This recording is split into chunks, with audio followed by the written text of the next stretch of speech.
Welcome to glorious IAS academy. నేను మీ సందీప్ సార్ని. In last session we have discussed about the polity and governance. What do you mean by polity and what do you mean by constitution, and why do we need constitution, why should we have a constitution, and what is the difference between the constitution and constitutionalism, and what are the different types of the constitution, and what is the syllabus of the civil service examination, mains as well as the prelims.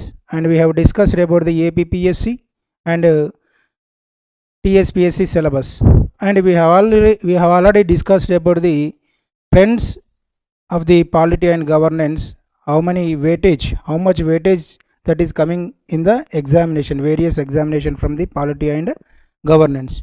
In this session we are going to discuss this is the second session of the polity, historical background of the Indian Constitution. And what do you mean by historical background of Indian Constitution? We have a constitution now. What is the history of the constitution? What are the different types of the acts that are passed by the British government to control the Indian economy, Indian political system? There is a history behind the Indian Constitution, and various times different acts were passed by the British Parliament to regulate the company affairs as well as their political affairs.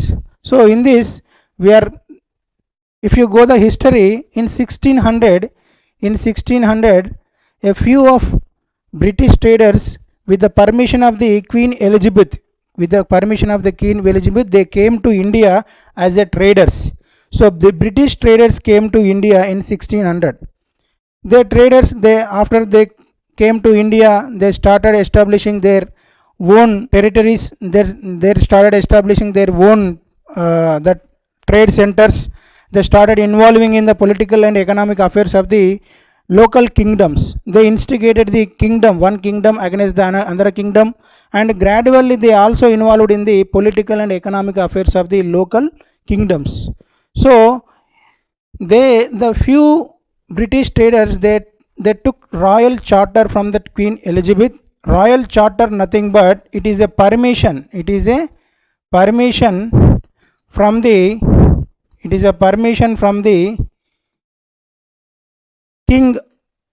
king of UK.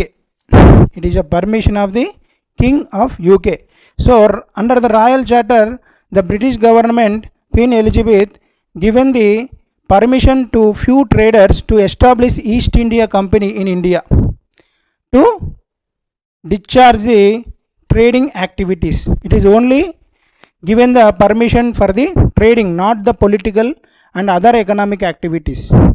So it gained foothold. The first factory was established by these British traders in 1611 in the Muslihatnam, popularly known as Muslihatnam. In Muslihatnam they have established first factory in 1611 they have established in first factory. In second factory after few years in 1640, with the permission from the Vijayanagara rurals, they have established second trading center, that means second factory. But in Bombay they have established third factory. The Bombay came as dowry. Why? Because the dowry, Charles II got the Bombay Island as a dowry in the marriage of Catherine of Braganza. So the Britishers, they got Bombay Island as in the form of dowry. So following the Mughal war, they have established their trading activity, means factory in the Calcutta with the permission of the Aurangzeb. Like that they have established three different factories in 3 areas. So here they have established Calcutta factory, Madras factory and Bombay factory. Means one trading center was established in Calcutta, second trading center established in Madras, third trading center established in Bombay. Like that, they expanded their foothold in the India. They expanded their foothold in India. And not only they involved in the trade activities, gradually they started involving in the other political and economic affairs. So the company started involving the political affairs. So why? Because their ultimate motive is to gain the lot of trading activities, means that they want to loot the India. They want to loot the India. So they want to expand their territories. They want the ultimate motive of the British government. They wanted to annex the India. They wanted to expand their territorial areas in India. So like that, there was two important different events took place in the history of India, in the modern history of India. 1757 Battle of Plassey and 1764 Battle of Buxar. In 1757-1764. In Battle of Plassey, it is called this war fought between Britishers and Bengal king Sirajud-Dowla.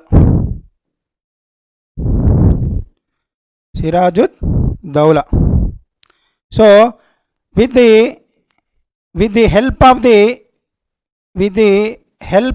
Mir Jafar. So Mir Jafar is the commander in chief of the Sirajud-Dowla. That time the Sirajud-Dowla was the Nawab of the Bengal. So the military command, the military head of the Sirajud-Dowla Bengal province, who? Mir Jafar. Mir Jafar helped the Britishers in the form of conspiracy. They made a conspiracy for the Sirajud-Dowla to defeat the Sirajud-Dowla. Like that, Britishers, with the help of the Sirajud-Dowla, means Mir Jafar, they overthrown the Sirajud-Dowla. But later after the war, they given political authority but not economic authority. They started they started collecting the revenues from the Kolkata province, that means Bombay Bengal province. After the Battle of Plassey, after Battle of Buxar, four Nawabs versus British, means East India Company. Four Nawabs and East India Company. In that, Shah Alam II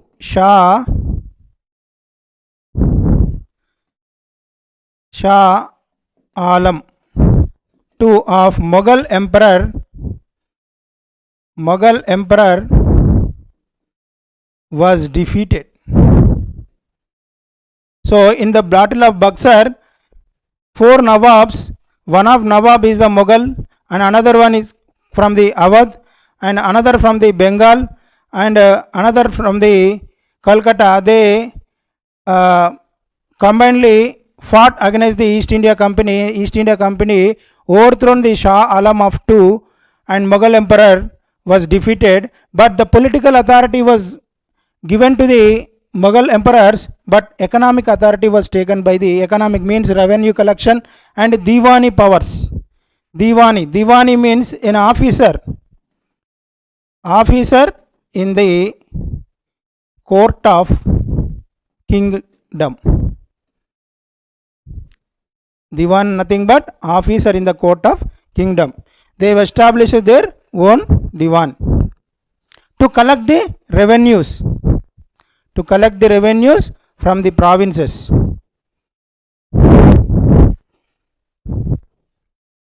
So next, moving forward, so after these two important events, Battle of Bassi was a decisive victory of the British India Company under the leadership of the Robert Clive. Very, very important prelims point of view. Robert Clive was the leader of the British East India Company in the Battle of Plassey, and the defeated rulers were, they signed the Treaty of Allahabad. So after the defeat of the Shah Alam II, after these rulers, these four rulers, they were signed the Treaty of Allahabad in 1965, and in this treaty, according to this treaty, Diwani powers were taken by Britishers, means East India Company.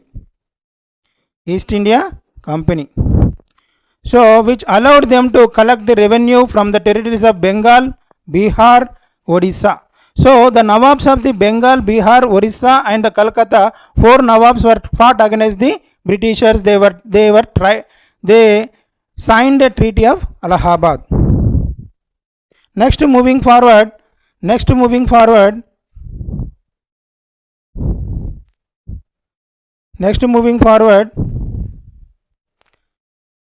see here this picture. First in 1600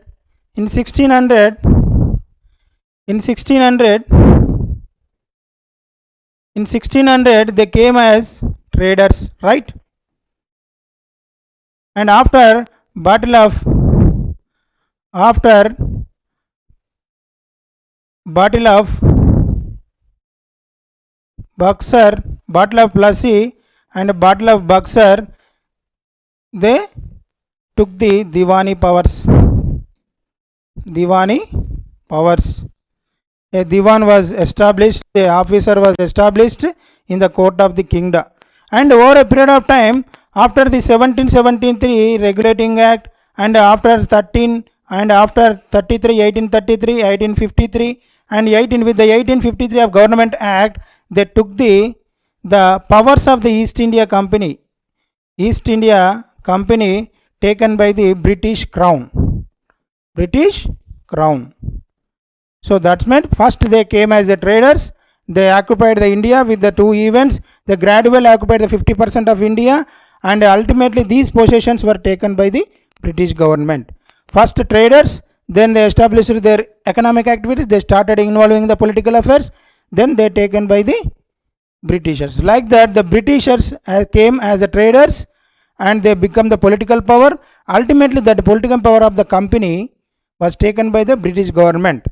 So from the 1858 to 1947, the India was directly, about the 100 years, directly ruled by the British government, and another 100 years they directly ruled and indirectly ruled by the one private company. So like that, the evolution of the constitution in these two sessions, a important events took place, the important laws, important rules and regulations framed by the British government, and they all rules and regulations ultimately led to the constitution of the India. So all rules and regulations, they were framed in different laws, they all included in Indian constitution. That's why there is a history behind the Indian constitution. Moving forward, the company rule, we are going to discuss the historical background in the two sessions, that is company rule 1773 to 1858. So in this first one, we are going to discuss the Regulating Act 1773. That means regulating means British government passed a act in 1773 to regulate the East India Company activities. And this is the Pitt's India Act. Pitt is then Prime Minister of the youngest Prime Minister of the Britain, and with the help of the Pitt's India Act passed in 1784, the main purpose of this established dual government in the form of the Court of Directors, Board of Control. right? And these are the came known as Charter Acts. Charter nothing but we have already discussed in 1600, in 16 the year of 1600, in the year of 1600 few traders from the Britain they took the permission of the Elizabeth II, that means British government. They came to India, gradually they involved in the political and economic affairs, they captured the 50% of India. Those possessions ultimately taken over by the British government. So these charter, the amendment of these charters, amendment of these charters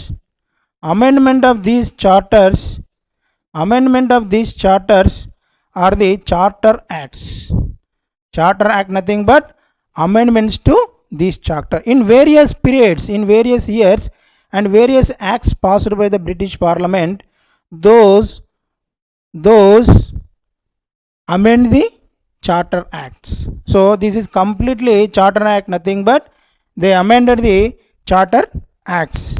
So moving forward, next one, Crown Rule.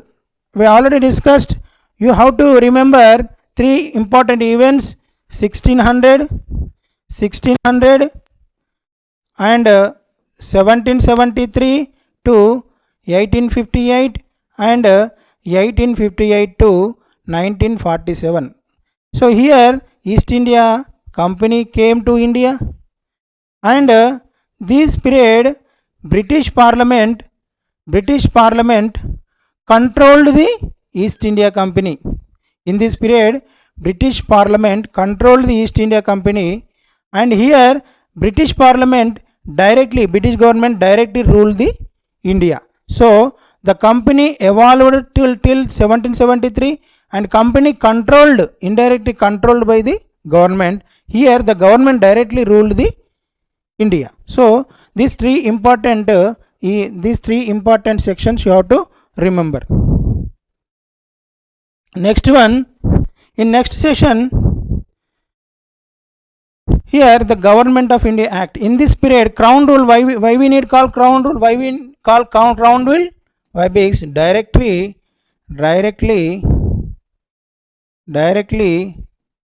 ruled by Crown. That means British government. That is British government. So directly ruled by the British government. Here the government, why we call the Government of India Act 1958? Why? Because directly the powers from the East India Company to government of British means Britain. Though that's why it is called as Government of India Act. So here the Indian Council Act 1861, Indian Council Act 1892, and Indian Council of Act 1909. These came known as Council Act. Why? Because they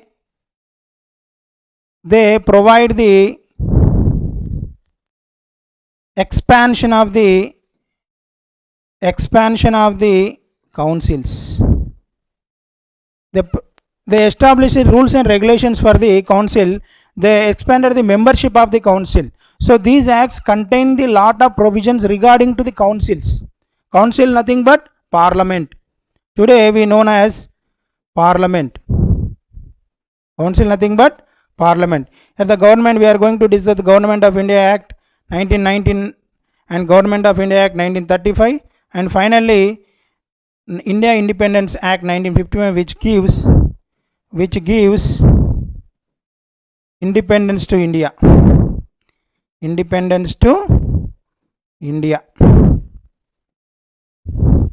So like that, in historical background of the Indian Constitution, we are going to discuss in two sessions. That is, one is Company Rule, another one is Crown Rule. Thank you very much. We will discuss about the detailed discussion will be take place regarding the every act in the next session.